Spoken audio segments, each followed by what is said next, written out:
So this is my Amazon Basics product photography light box. That's definitely what it's best for. This is actually my second one, and I'll show you in a second the reason why I had to get a second one, but it's pretty easy to set up for those who just need it for product photography, very static photography if you don't need to get a bunch of different angles on things, because this is how it comes together. It looks like you might like break it, like it has this weird setup. So you kind of have to pull it open and push down the top at the same time. It's not a great setup. And if you have any pets, it's just not a good lineup for pets because they'll just crawl all over this. And as you can see, unless you put something down on the bottom to cover it, this is why this is my second one. It's totally colored. Like this was colored, I think, by maybe a bit of turmeric or something. So it's really not very good for food product photography if there's any chance of spillage. But for crafts and such, as long as there's nothing liquid, I think it would be a good pick. You can go in the top and unzip the top to take photos from above. And this does lay flat, so that you can pretty easily take those photos. So once you get it set up and you put it down on a flat surface, you just have to pull this out.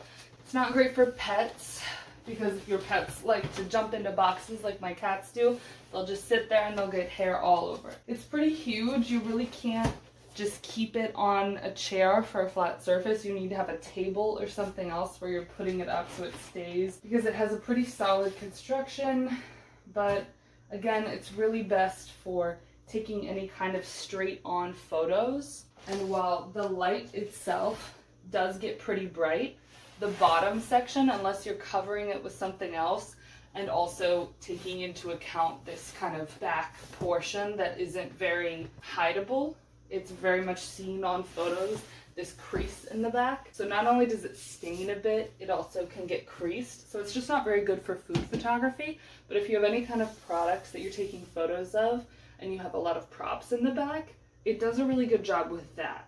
I'll show you the light quality.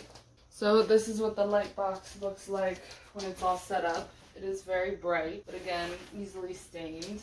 And you can move the back so that if you want it to look a little smoother, you can.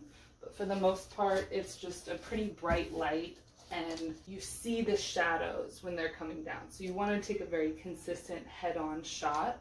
And you can take photos from above, but it's a very small hole and it's really far away. So unless you're trying to take a product that's like this high up, you're going to get a really far away shot of the product getting a picture from the top. So it's a decent light box, but it just doesn't really fulfill the requirements for, I think, most people's photography needs.